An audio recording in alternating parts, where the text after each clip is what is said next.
Welcome back to True Crime Tangles. Breakups, they're tough, right? We've all been there, navigating the stormy seas of heartbreak. But what happens when a breakup turns into something far more sinister? What if we tell you that it pushes the boundaries of human cruelty to its darkest depths? Picture this. A young girl, fueled by rage and heartache, sets her ex-boyfriend on fire. But wait, it gets even darker. She had accomplices. Today, we are exploring the bone-chilling story of Amber Wright, the young woman whose name became synonymous with betrayal and brutality. Join us as we dive into the depths of this tale, a story that shocked a nation and left us questioning the very nature of trust and loyalty. Born on March 29, 1996, in Ocala, Florida, Amber Wright's early life unfolded in Bellevue, Marion County, alongside her mother, Tracy Wright, and brother, Kyle Hooper. She studied in Bellevue High School, where she crossed paths with Seath Jackson. Seath was a classmate sharing her love for mixed martial arts. He was a charming and popular teenager and attracted the attention of many girls. Their teenage romance kicked off in December 2010, when Wright and Jackson, both 14, started dating. Lasting merely 3 months, their relationship was nothing short of a roller coaster. From jealousy to rumors of infidelity and endless arguments, their time together remained eventful. By March 2011, brought an end to their teenage love, but the drama didn't end there.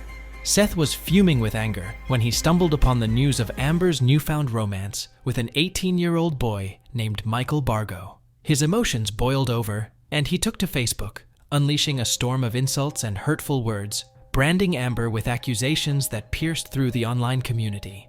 But Amber wasn't one to back down easily. She retaliated with her own list of harsh claims, igniting their breakup into a fiery online battlefield that raged on relentlessly for days, captivating the attention of onlookers. Talk about teenage drama. Then, on April 17, 2011, Seath, burdened by the weight of the breakup, received a series of texts from Amber, pleading for a heart-to-heart discussion. Alarm bells rang among his friends who sensed trouble brewing, and they issued warnings. Despite the cautionary advice, Seath, still struggling with the emotional aftermath of the split, reluctantly agreed to the meeting, his heart heavy with anticipation and uncertainty. However, Seath wasn't blind to the possible danger. He made sure to warn Amber, expressing his concerns that if this turned out to be a setup, their relationship would be over. If things took a bad turn, it would be goodbye. Despite his doubts, Seath hoped for a peaceful resolution, and he agreed to meet Amber. That evening, Seath went to Amber's friend, Charlie Eli's, rural trailer home, but failed to return. His prolonged absence sparked worry among his parents, as Seath had a habit of keeping them informed of his whereabouts. When he failed to check in, his mum promptly contacted the police to report him missing.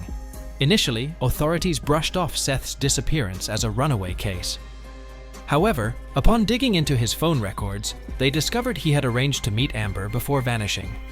When pressed for details, Amber confessed to meeting Seath, claiming that he had left afterward. Despite her claims, suspicion still carried in the air. Meanwhile, at Amber's home, watching the news, Kyle, her stepbrother, chillingly remarked that Seath wasn't missing but dead. Shocked, his mother pressed for details, leading Kyle to confess. He revealed Amber had planned Seath's visit to Charlie's house, where Michael fatally shot him. The revelation prompted Kyle's mother to contact the police, and Kyle confessed to the gruesome events. Now brace yourselves, because what unfolded that evening was nothing short of pure evil. When the police questioned about it, she said the same thing as her brother. She acted like she was innocent and said Michael threatened her. Amber claimed that she and Charlie went to Charlie's room to sleep until late the next day. But how could anyone sleep knowing what was happening? Turning up the heat, investigators decided to place Charlie in the same room as Amber and Kyle, hoping to prompt a conversation about their actions. And their strategy paid off. Shockingly, they began discussing Seath's murder openly, with Kyle allegedly attempting to justify their actions by claiming Seath had threatened his sister and their home. So what's the real story here? Apparently, Amber spun a tale to the others, alleging Seath had assaulted her, leading Michael to suggest they eliminate him, an idea they all disturbingly agreed upon. How horrific. Their twisted plan unfolded in chilling detail. Amber would trick Seath into Charlie's house by lying, setting the stage for a sinister surprise that would end his life. Kyle took the lead, launching the attack by striking Seath with a wooden stick, his blows amplified by the participation of another individual, Justin Soto. As the horror unfolded, Michael made his entrance, dealing 2 fatal shots that sealed Seath's fate. In a miraculous turn, Seath managed to survive and crawl out of the house, making it to the road before Michael shot him once more. Despite his injuries, they dragged him back inside, depositing him into the bathtub. Adding to the terror, Michael proceeded to break Seath's kneecaps, with the chilling intention of bundling his body into a sleeping bag. But the nightmare didn't stop there. After encasing Seath in the bag, they carried him outside and set him on fire, engulfing him in flames. Can you imagine the pain he endured before he passed? As the night wore on, the monsters enjoyed their gruesome act, watching Seath burn while they continued their partying. Without the neighbors realizing it, they mistook the flames for a regular gathering, not knowing about the evil happening. To them, it seemed like innocent kids enjoying a party, and they didn't pay much attention to anything unusual until the sound of gunshots pierced the air. Even after hearing the shots, neighbors dismissed them as fireworks, thinking nothing of it. But the situation worsened. Seath's remains, reduced to mere ash and bone fragments, were shoveled into paint buckets and unceremoniously dumped in a nearby quarry. The crime scene was thoroughly sanitized with bleach, marking a chilling end to this nightmare. Looks like they were professionals at it, doesn't it? And here's the kicker. Michael's stepfather, James Haven, actively helped them in getting rid of the remains and concealing the crime. Can you believe that? James later explained that he thought they were just joking around when they talked about the murder plot. After an extensive search effort, police managed to retrieve Seath's remains from the quarry with the help of a dive team.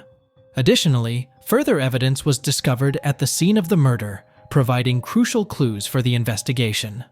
Just days following these developments, all 6 suspects were caught and taken into custody concerning Seath's tragic death. Trials followed as justice was demanded by Seath's devastated family. Life sentences without parole were given to Amber's stepbrother Kyle and Justin Soto. Charlie, who resided at the crime scene, initially received life but appealed and received 10 years instead. She was released in 2020 after serving 9 years. Michael's stepfather received 10 years after pleading guilty to being an accessory after the fact. Michael's trial made headlines as he became Florida's youngest person on death row. His actions were attributed to a troubled childhood and his parents' divorce, but it didn't sway the court. Amber's case was more complex. During her 2012 trial, ignorance about the violence leading to Seath's death was claimed. Certainly, the jury didn't buy this, and she received a life sentence. However, this decision was overturned in 2014 by the Florida 1st District Court of Appeal on a technicality, because her Miranda rights weren't read correctly during her arrest. Consequently, she faced another trial in January 2016, where she was once more convicted of first-degree homicide, despite not being the one who pulled the trigger. Many believed she instigated the killing. The retrial unfolded with captivating new evidence surfacing, including revealing text messages exchanged between Amber and Bargo, along with a recorded phone call capturing a heated conversation between Wright and her mother, where Amber expressed her deep-seated hatred towards Seath. Amber Wright's story sheds light on the terrible consequences of jealousy and revenge. From their troubled teenage relationship to the tragic outcome, it's been a gripping journey. Although Amber narrowly avoided the death penalty, she's now serving a life sentence at the Homestead Correctional Institution in Florida. So, what did you think about this case of Amber Wright? What steps can you take to ensure such a situation never happens in the future? Share your thoughts with us in the comments section below. And if you enjoyed watching this video, don't forget to hit the like button and subscribe for more engaging content. Thank you for watching.